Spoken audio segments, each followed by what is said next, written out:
Hi friends, இப்போ பாருங்கள் நம்ம வெங்காய தூள் பஜ்ஜி செய்யலாம் வாங்க. இங்கே பாருங்கள், வெங்காயம் இப்படி பொடி பொடியாக நைஸாக நீல வாக்கில் இப்படி அறுத்து நைஸாக வச்சுக்கணும். ரொம்ப சன்னமாக அறுத்து வச்சுக்கணும். அறுத்து வச்சுட்டு கடலை மாவு கொஞ்சம் போட்டுக்கணும்.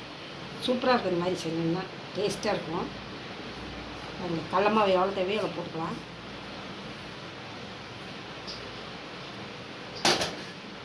போட்டுட்டு அரிசி மாவு ஒரு 2 ஸ்பூன் போட்டுக்கலாம்.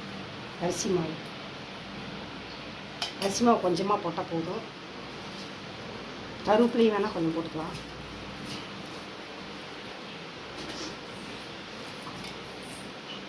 பெருங்காயத்தூள் கொஞ்சம், மஞ்சத்தூள் கொஞ்சம் போட்டுக்கலாம். மிளகாத்தூள் 1 ஸ்பூன். சோடா கொஞ்சம், சோடா மாவு கொஞ்சமாக இப்படி தனிஞ்சிக்கலாம்.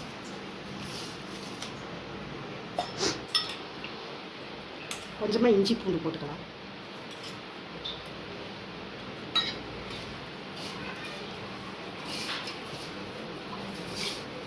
இது சாயங்காலத்தில் டீ சாப்பிட்டு இந்த மாதிரி பஜ்ஜி போட்டு சாப்பிட்டுக்கலாம். தூள் பஜ்ஜி வெங்காயம் சன்னமாக நீல வாக்கில் அறுத்துக்கணும். இந்த மாதிரி செஞ்சிங்கன்னா நல்லாயிருக்கும். ரோடெல்லாம் விற்கிறாங்களே பேக்கரியிலலாம் பக்கடா, அது மொறுமொறுன்னு இருக்கும், சாஃப்டாக இருக்கும். இந்த மாதிரி செஞ்சிங்கன்னா இப்போ பாருங்கள், கலந்தாச்சு. உப்பு போட்டுக்கலாம். இதுக்கு எவ்வளோ உப்பு தேவையோ அவ்வளோ போட்டுக்கலாம்.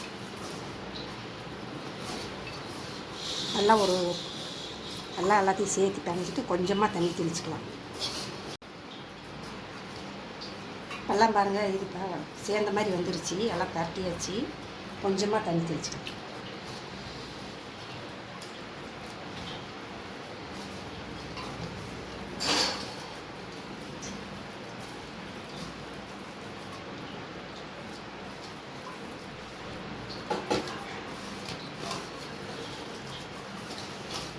இது நல்லாயிருக்கும். நல்லா இதாக இருக்கும். சாப்பிட்டோம்னா நல்லா டேஸ்ட்டாக இருக்கும். நல்லா இது போட்டு வச்சுக்கிட்டா கெட்டு போகாது. மறுநாள் கூட சாப்பிடலாம்.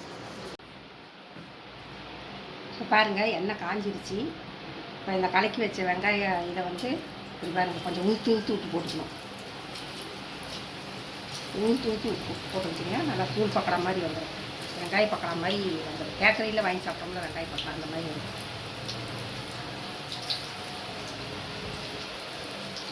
டேஸ்ட்டாக இருக்கும் சாப்பிட்றதுக்கு. நல்லா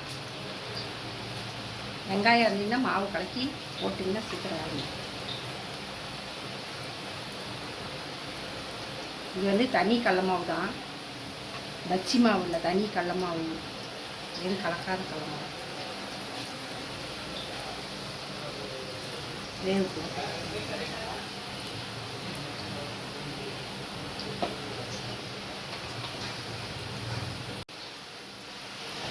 வாங்க. நல்லா திருப்பி போட்டாச்சு. கலக்கி கொஞ்சம் இருந்தால் 2 நிமிஷம் இருந்தால் வெந்துடும். செம்மையாக இருக்கும். சாப்பிட்டிங்கன்னா சாப்பிட்டுக்கிட்டே இருக்கலான்னு தோணும். பாருங்கள், வெந்துருச்சு. வந்துருச்சு. எடுத்துடலாம். இந்த இதில் எடுத்துடலாம். உங்களுக்கு நல்லா மொறுன்னு வேணும்னா கொஞ்சம் அரிசி மாவு கொஞ்சம் சேர்த்து போட்டுக்கலாம். கொஞ்சம் சாஃப்டாக வேணும்னா கொஞ்சம் அரிசி மாவு குறைச்சி போட்டுக்கலாம். இந்த மாதிரி செஞ்சிங்கன்னா சூப்பராக இருக்கும். நல்லா இருக்கும். டேஸ்ட்டாக இருக்கும்.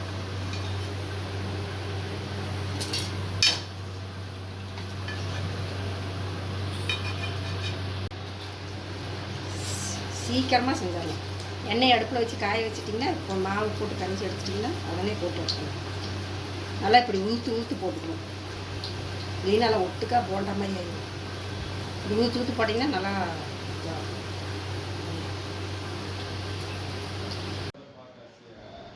இப்போ பாருங்கள், வெங்காயத்தூள் பக்கடா சூப்பராக ரெடி ஆகிடுச்சு. இது எப்படி இருக்குது நீங்களே செஞ்சு பாருங்கள்.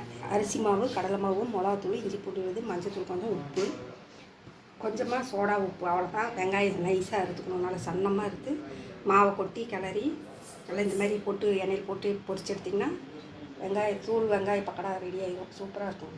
நீங்கள் எப்படி இருக்குதுன்னு செஞ்சு பார்த்துட்டு சொல்லுங்கள். சப்ஸ்கிரைப் பண்ணுங்கள், லைக் பண்ணுங்கள். பாய்.